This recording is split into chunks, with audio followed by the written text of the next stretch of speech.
श्री विश्वनाथ पंचानन भट्टाचार्य द्वारा विरचित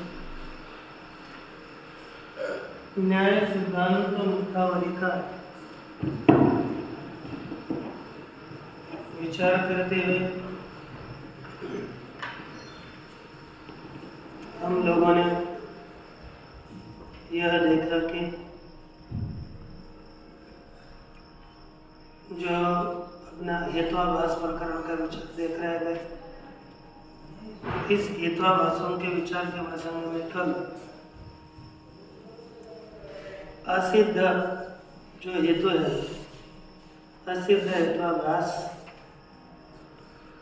उसका विचार देखा। पक्षासिद्ध, साध्यासिद्ध और व्याप्यत्वा सिद्ध। ये व्याप्यत्वा सिद्ध में साध्या सिद्धि, साधना सिद्धि और हेतु गुरु धर्मावचिन्न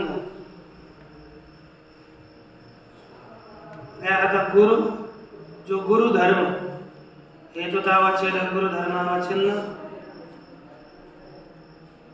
जो हेतु है वह अभिव्याप्यत्वा सिद्ध बताया।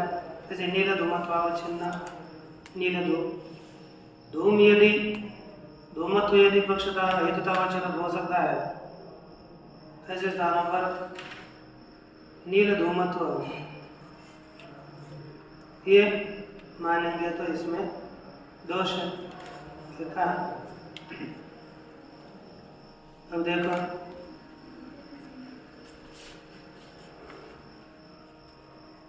एवं साध्या भाव ज्ञाने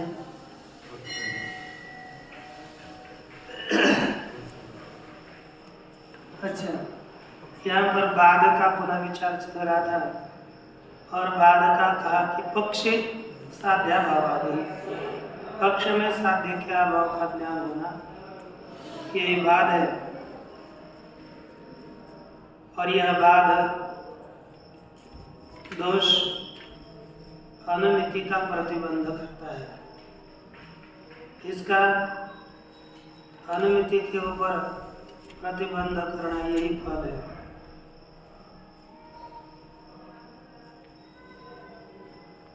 तद्धर्मिक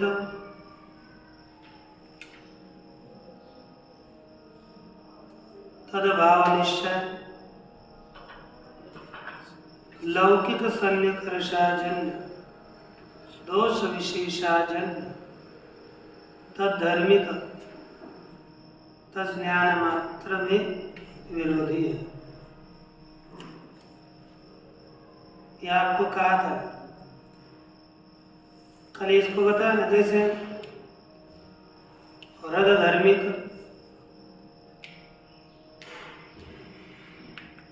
वन्य भाव निश्चय, रद धर्मिक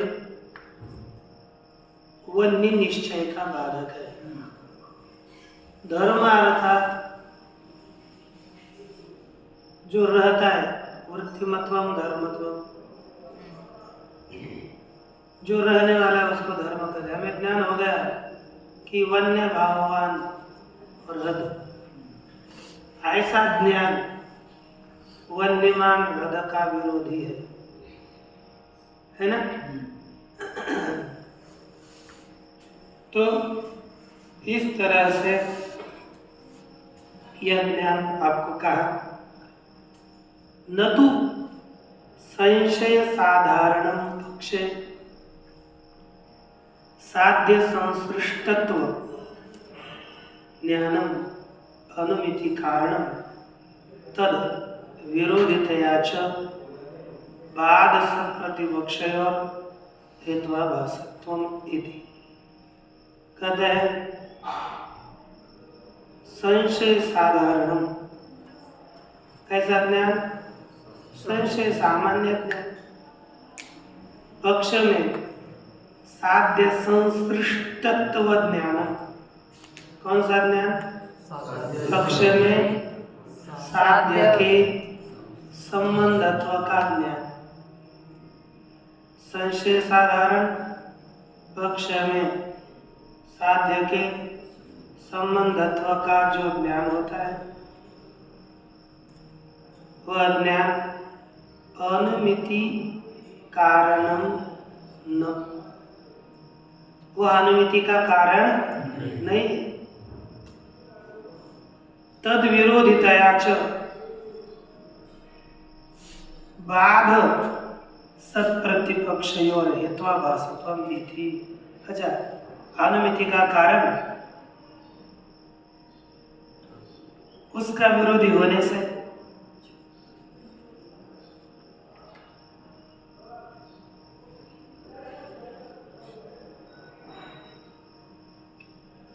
बाद सत प्रतिपक्ष और हेत्वाभासत्व, बाद और सत प्रतिपक्ष में हेत्वाभासत्व नहीं है।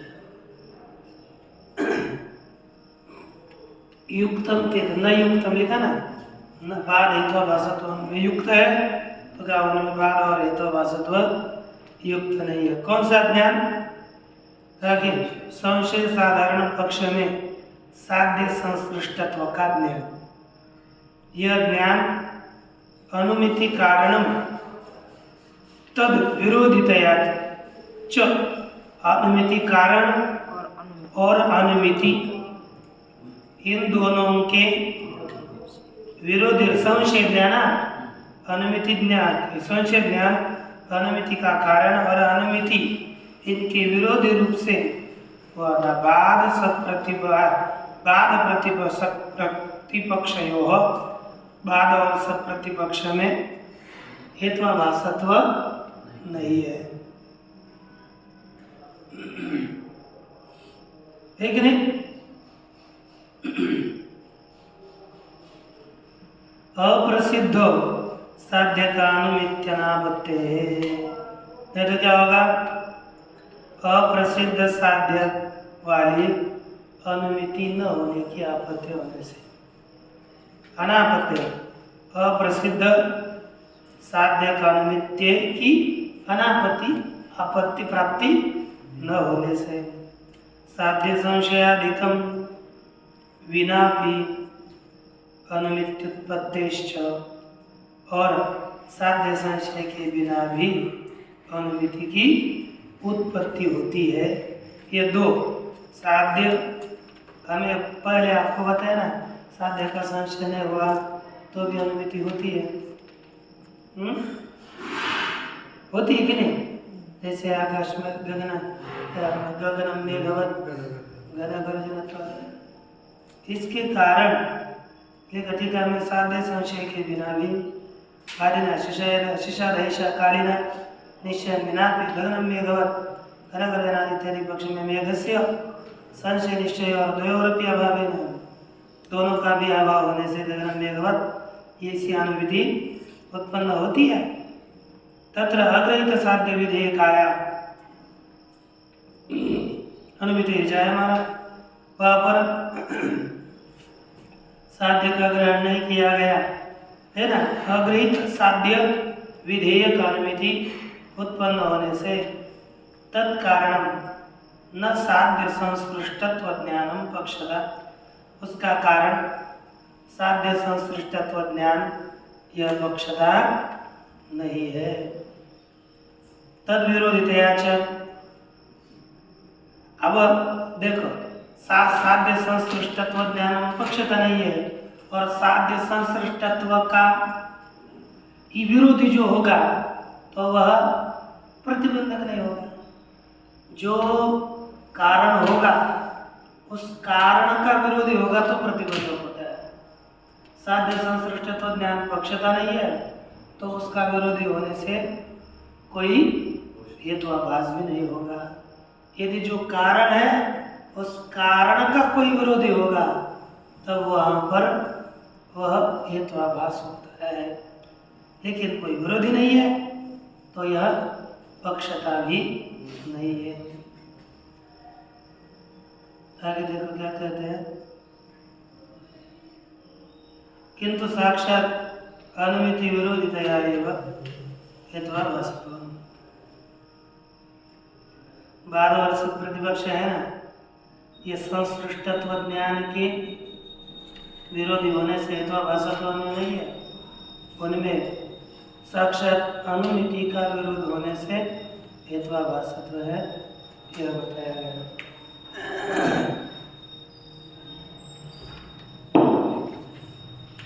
एवं साध्याभाव ज्ञाने प्रमात्व ज्ञानम अपि न प्रतिबंधकम। क्या कहता है? साध्य के अभाव के ज्ञान में, किसमें? साध्य के अभाव के ज्ञान में। कौन सा ज्ञान प्रतिबंधक नहीं है? प्रमात्व ज्ञान भी प्रतिबंधक नहीं है। क्यों? माना भाव गौरव, माना भाव अर्थात देखो हमें साध्य का अभाव ज्ञान नहीं क्या होना चाहिए? प्रमाण, तभी प्रतिबंधक है, ऐसी बात नहीं। आप बोलोगे हृदोवन्यमान, इस ज्ञान का प्रतिबंधक कौन सा ज्ञान है? हृदोवन्य भाववान।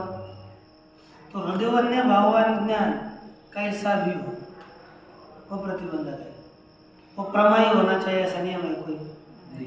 वही करती कर लेगा। हृदोवन्य भाववान इति ज्ञानम प्रमा इति यद पक्ष विशेषक साध्य भाव प्रकारक ज्ञान धर्मिकम प्रमात्म प्रकारकम ज्ञानम बाध ज्ञानम तदपि न अनुमिति प्रतिबंधकम, वह भी अनुमिति का प्रतिबंधक नहीं है। क्यों? उसने माना भावा परमात्मा ज्ञान प्रतिबंधक है, इसमें कोई प्रमाण नहीं है। एक दूसरा गौरवाच्छ परमात्मा विशिष्ट ज्ञान प्रतिबंधक मानो और सीधा ज्ञान प्रतिबंधक मानो, किसमें गौरव है? ज्यादा कुछ करना, ये क्या है? गौरव है। और संक्षेप से, जैसे हम कोई विषय संक्षेप से करके अपना काम कर सके तो इसमें क्या लाभ है।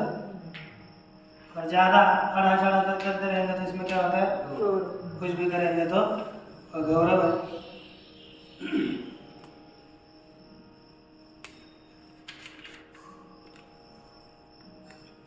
अच्छा, अब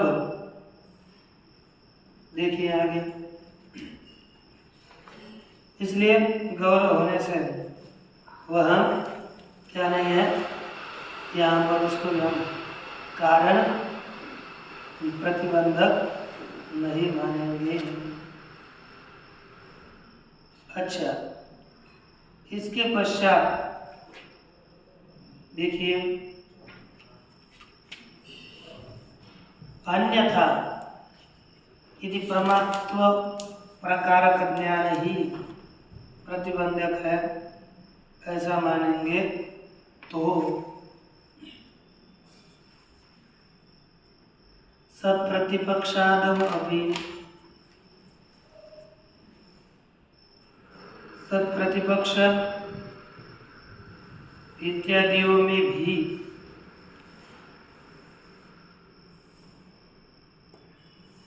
तदभाव व्याप्यवत्थ ज्ञान है, अर्थात साध्य भाव व्यापक है। बताया था ना आपको, साध्यवत्ता सब प्रतिपक्ष में क्या होता है? एक साध्यवत्ता ज्ञान, साध्य व्याप्यवत्ता ज्ञान, और दूसरा साध्य भाव व्याप्यवत्ता ज्ञान। एक साध्यवत्ता ज्ञान, दूसरा साध्य भाव व्याप्यवत्ता ज्ञान। तो आपको क्या लगेगा? साध्य भाव व्याप्यवत्ता ज्ञान भी प्रमा हो तभी प्रतिबंधक है, ऐसे क्या होगी? अपेक्षा होगी ना। तदभाव व्याप्यवत्ता ज्ञाने प्रमात्व विषयकत्वेन, वह प्रमात्व विषयक होने से प्रतिबंधक है ऐसे बताने की आपत्ति होगी। किंतु परंतु ब्रह्मत्व ज्ञानास्कंदित बाधादि बुद्धि, कौन सी बुद्धि? ब्रह्मत्व ज्ञान से आस्कंदित है ना, ब्रह्मत्व ज्ञान अनास्कंदित बाधादि बुद्धि है प्रतिबंधकता। लेकिन प्रतिबंधकता है किसमें फिर? प्रतिबंधक परमात्म विशिष्ट परमात्म ज्ञान प्रतिबंधक नहीं है।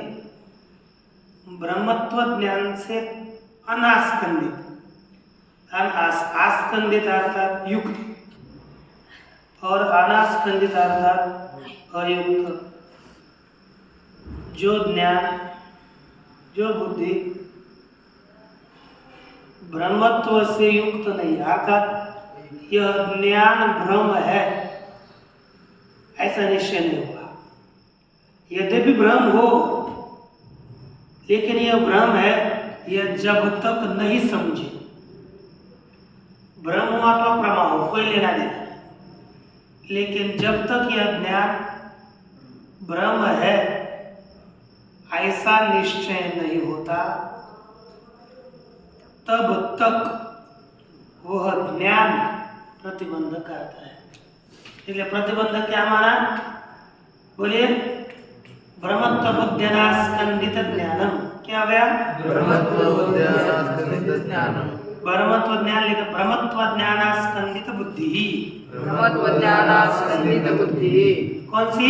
बाधादि की है। ब्रह्मत्व ज्ञानास्कंदित बाधादि बुद्धि। ब्रह्मत्व ज्ञानास्कंदित बाधादि बुद्धि। कौन सी बुद्धि? ब्रह्मत्व ज्ञानास्कंदित बाधादि बुद्धि। ब्रह्मत्व ज्ञान से अनास्कंदित कौन सी बुद्धि हो गई? बाधादि बुद्धि। बाधादि बुद्धि। यही क्या है? प्रतिबंधक है। ठीक है ना? अच्छा,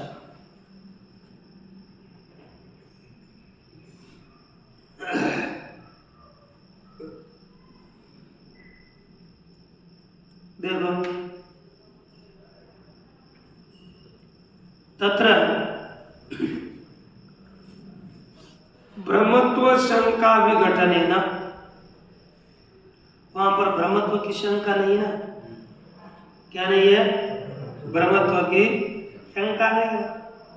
ब्रह्मत्व के शंका का विघटन होने से, नाश होने से प्रामाण्य ज्ञानम क्वचित उपयुज्यते, उसमें प्रामाण्य का ज्ञान कहीं कहीं हो सकता है कि नहीं? उसमें कहीं कहीं प्रामाण्य का ज्ञान युक्त हो जाता है। न च बाधस्थले पक्षे हेतु सत्वे विचारः। कहा कि बाध स्थल में पक्षे हेतु सत्वे, पक्ष में हेतु होने से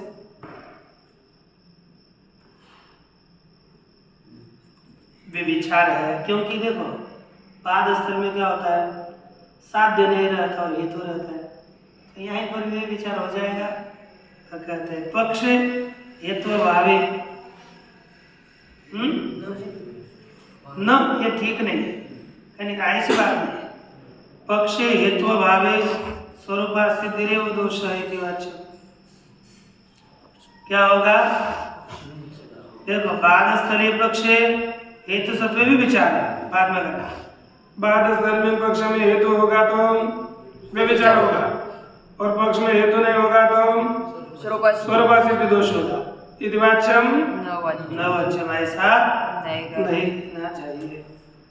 बाध ज्ञानस्य व्यभिचार ज्ञानादि भेदा, क्योंकि बाध ज्ञान का और व्यभिचार ज्ञान का भेद है।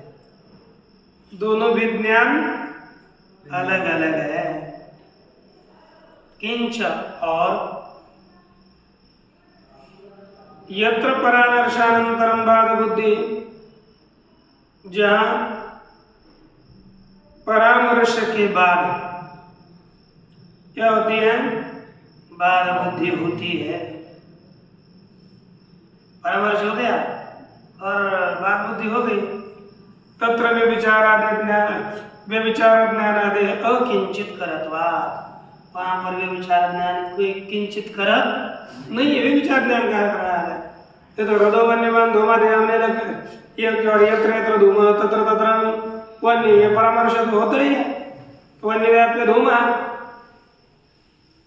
यह परामर्श ज्ञान व्याप्ति ज्ञान हो गया, वहां पर व्यभिचार ज्ञान कुछ भी नहीं करता। अर्थात व्यभिचार ज्ञान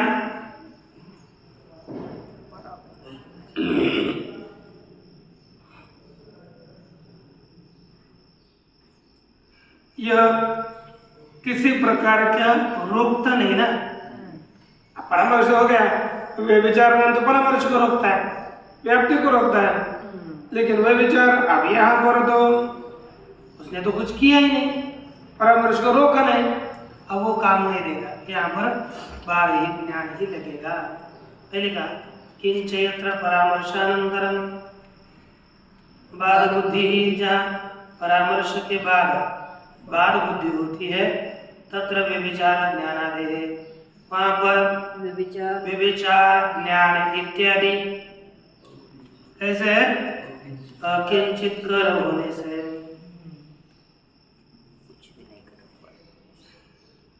बाधस्य अनुमिति प्रतिबंधकत्वं वाच्यम, बाद अनुमिति का प्रतिबंधक है, यह कहना चाहिए।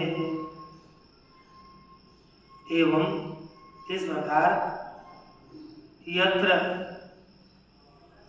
उत्पत्ति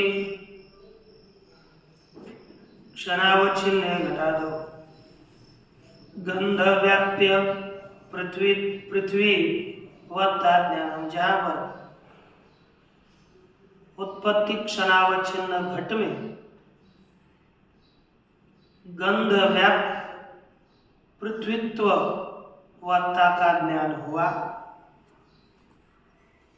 है ना। क्या घट है और वहां पर गंध व्याप्य पृथ्वीत्व, यत्र यत्र पृथ्वीत्वम तत्र तत्र गंध, तो जहाँ पर गंध व्याप्य पृथ्वीत्व वत्ता ज्ञान हो गया, क्योंकि घट जात किसी भी पदार्थ में तो गंध व्याप्य कौन है? पृथ्वीत्व। तो वहां पर घट में भी उत्पत्ति क्षणावच्छिन्न घट में गंध रहता है, रहता नहीं रहता। उत्पन्नम द्रव्यम क्षणम निर्गुणम निष्क्रियं च तिष्ठति, इस नियम के अनुसार उत्पत्ति क्षण में घट में गंध आदि नहीं रहते, लेकिन वहां पर पृथ्वीत्व है, तो पृथ्वीत्व है तो व्याप्यवत्ता का ज्ञान वहां पर हो गया। ज्ञान होने के पश्चात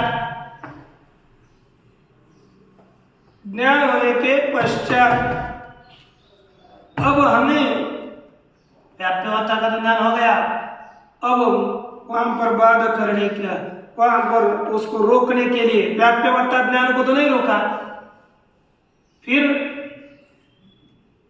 वहां पर तो अनुमिति हो जाएगी फिर तो, इसलिए वहां पर अब अनुमिति को रोकने के लिए केवल बाध ही समर्थ है, दूसरा कोई समर्थ नहीं है। इसलिए कहते हैं जहां पर उत्पत्ति क्षणावच्छिन्न घट में क्या नहीं रहता रे? क्या नहीं रहता? गंध नहीं रहता, लेकिन वहां पर क्या ज्ञान हो गया? गंधत्व व्याप्य पृथ्वीत्ववान घट, क्या ज्ञान हो गया? गंधत्व व्याप्य पृथ्वीत्ववान घट, गंध व्याप्य गंधत्व नहीं, गंध व्याप्य पृथ्वीत्ववान घट, क्या हो गया? गंध व्याप्य पृथ्वीत्ववान घट। ऐसा व्याप्यवत्ता ज्ञान हो गया, परामर्श हो गया, तो उस परामर्श को भी विचार उठेगा क्या? नहीं, क्योंकि पृथ्वी तो हेतु रहता है ना वहां पर।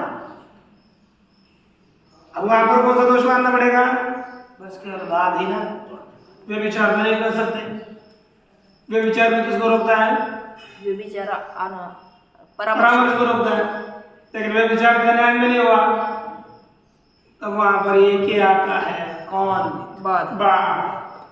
तत्र बाधस्य एव प्रतिबंधकत्वम वाच्यम, वहां पर कौन प्रतिबंधक बोलना चाहिए? बाध कोई प्रतिबंधक कहना चाहिए।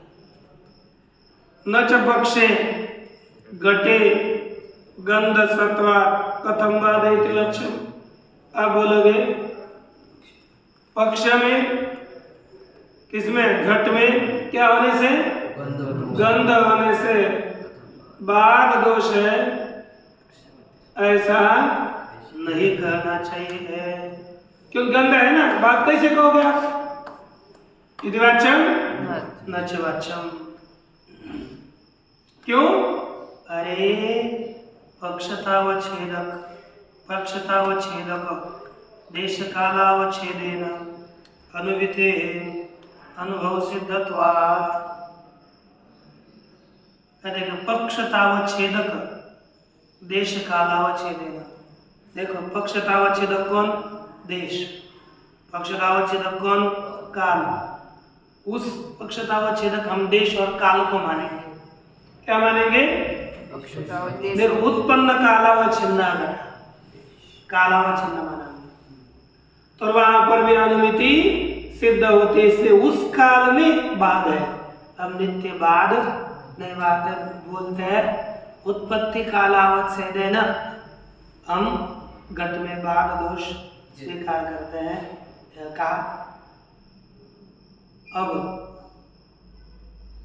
तब यहाँ पर बाद आदि दोष नहीं मान सकते, तेरे सिद्धांत ने खंडन किया। अब कहते हैं बाद, पहला क्या हो गया? बाद। दूसरा तद्व्याप्य भिन्ना, बाद तद्व्याप्य भिन्ना क्या हो गया? अर्थात बाद माने बाद, तद्व्याप्य अर्थात सत प्रतिपक्ष। बोलो क्या क्या है? बाद अर्थात बाद, तद्व्याप्य अर्थात सत प्रतिपक्ष, बाद और सत प्रतिपक्ष से भिन्न। ये हेत्वाभासा, जो हेत्वाभास है, तद्व्याप्यापि, क्या लिखा? तद्व्याप्यापि अर्थात व्यभिचार इत्यादि, साधारण असाधारण अनुपसंहारी, ये सभी दोष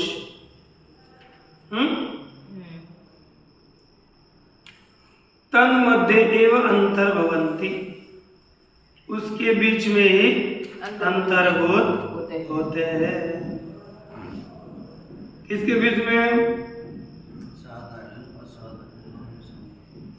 अर्थात आपने अपने जो दोष है ना, हेत्वाभास के बीच में ही ये अंतर्भूत हो जाते हैं। अन्यथा हेत्वा, आप देखो, आप बोलोगे साधारण साधारण अनुस्वारी, इसको अलग मानो, लेकिन देखो केवल साधारण, उसका विचार में अंतर्भाव होता है। असिद्धि 3 प्रकार की है, उसका असिद्धि में ही अंतर्भाव होता है, उनको अलग नहीं मानेगा। नहीं तो हेत्वाभास आदित्य प्रसंग है, फिर 5 हेत्वाभास नहीं रहेंगे, साधारण साधारण इत्यादि और 3 दो तो बढ़ी जाएंगे, 9 हो जाएंगे फिर, है कि नहीं? असिद्धि के 3, पहले एक तो माना ही है, 2 अधिक, ये विचार के 2 अधिक मानने पड़ेंगे, 5 4 9 हो जाएंगे।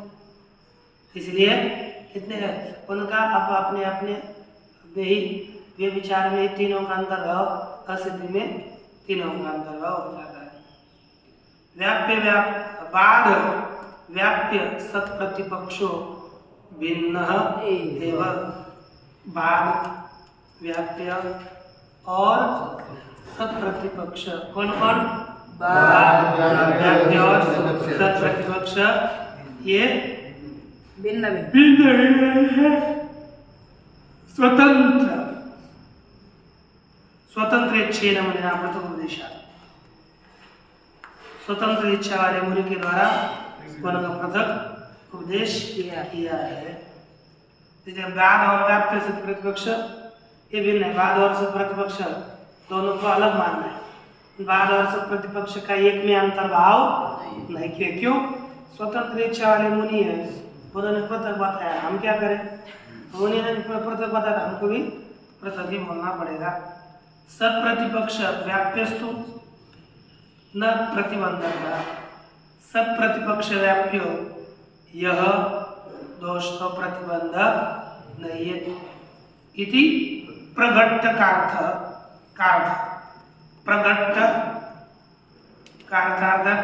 प्रगट्टकार है उनका यह स्थल है। इस तरह से आपको टीका के अनुसार इन दोषों का हेत्वाभाषों का कथन किया है।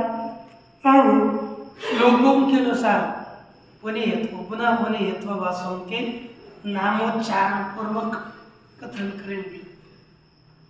तो देखिए लिखते हैं आद्य साधारणस्तु स्यात् आद्य साधारणस्य स्यात् असाधारणको परः असाधारणको परः तथैवानुपसंहारी तथैवानुपसंहारी त्रिधानैकान्तिको भवेत् त्रिधानैकान्तिको भवेत्। अनैकांतिक कितने प्रकार का है? 3 प्रकार का। 3 प्रकार का। पहला साधारण, दूसरा असाधारण, अपर असाधारण, तीसरा अनुपसंहारी। इस प्रकार 3 प्रकार का अनैकांतिक अनैकांतिक हेतु है ना?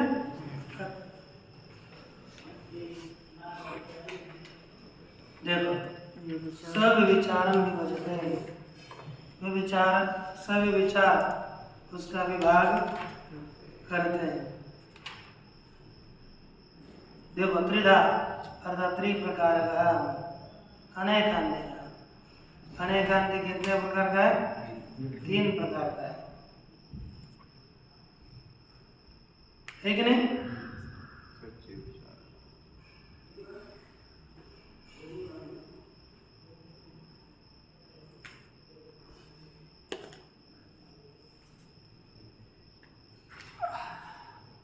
अनैकांतिक अर्थात सभी विचार। आगे देखो यह सपक्षे विपक्षे च भवेत् साधारणस्तु सः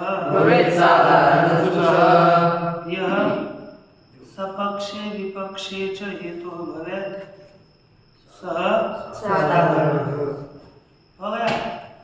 सपक्षार्थात निश्चित साध्य वाले में हेतु रहता है और निश्चित साध्य अभाव वाले में ही हेतु रहता है। वो कौन होता है? साधारण। विपक्ष थोड़ा हेतु रहता है, मैं बोल रहा हूँ तो कहते बोले असाधारण होता है। आप करोगे सपक्ष हो गया तो दूसरा तुरंत विपक्ष होता है। जो साध्य वाले में रहता है और साध्य अभाव वाले में हेतु रहता है उसको कहते हैं साधारण। अच्छा ये लिखा यह सपक्ष इति सपक्ष विपक्ष वृत्ति साधारण इत्यर्थ।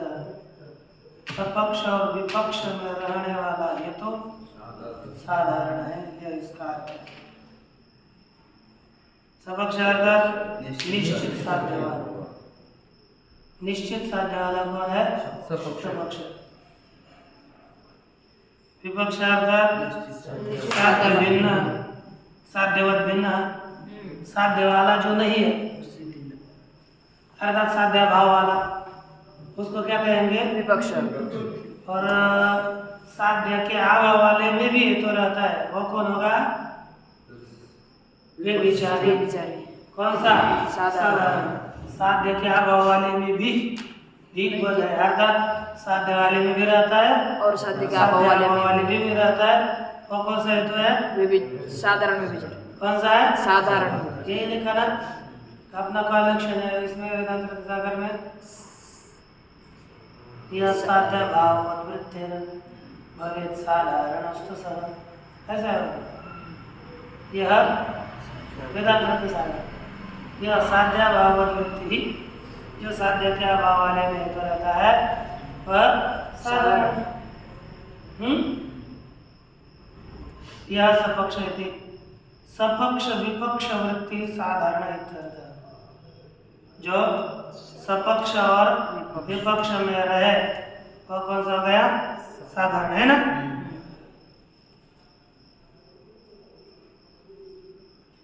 विरुद्ध वारणाय सपक्ष वृत्तित्व मुक्तम। क्या बताया? इतना ही कहते हैं विपक्ष में रहता है। विपक्ष में रहने वाले हेतु तो विपक्ष में तो विरुद्ध रहता है। विरुद्ध पता है जो कभी भी साध्य के साथ रहता है। जहाँ पर साध्य का अभाव है वही रहेगा, वह विरुद्ध होता है। क्या होता है? जो जहाँ पर साध्य नहीं है, साध्य के अभाव वाले में रहने वाला हेतु कौन है? विरुद्ध। क्या है? जो साध्य के अभाव वाले में रहता है वह हेतु विरुद्ध है। है ना? तो वैसे ये विपक्षार्थक साध्य अभाव वहां पर हेतु रहने वाला है, वह भी बेचारे ऐसा कहते, साधारण में बेचारे कहते तो विरुद्ध में अतिव्याप्ति हो जाती, क्योंकि विरुद्ध हेतु भी केवल विपक्ष में ही रहता है। यह भी विपक्ष में ही रहेगा ऐसा कहेंगे तो विरुद्ध में अतिव्याप्ति। उसका वारण करने के लिए क्या करना पड़ा? सपक्ष में भी रहता है। सपक्ष वृत्तित्व सदी विपक्ष वृत्तित्व क्या गया? साधारण विचारणो लक्षणम। वस्तुतो विपक्ष वृत्तित्वमेव वाच्यम। अवस्था क्या कहना चाहिए? विपक्ष में रहने वाला ही वही कहना चाहिए। क्यों? विरुद्धस्य साधारणत्वे भी दूषकता बीजस्य भिन्नतया तस्य वार्धक्यात्। देखो, विरुद्ध साधारण में विचार हो गया तो भी दूषकता बीज उसका भिन्न है, उसको दूषित करने का कारण अलग है। ये व्यभिचार का दूषित करने का कारण अलग है और विरुद्ध का दूषित करने का कारण अलग है। इसलिए दोनों अलग होंगे, एक नहीं हो सकते, ये आपको बताया है। इसके पश्चात आगे का विचार बाद पूर्णस्य पूर्णमादाय पूर्णमेवावशिष्यते। ओम शांति शांति।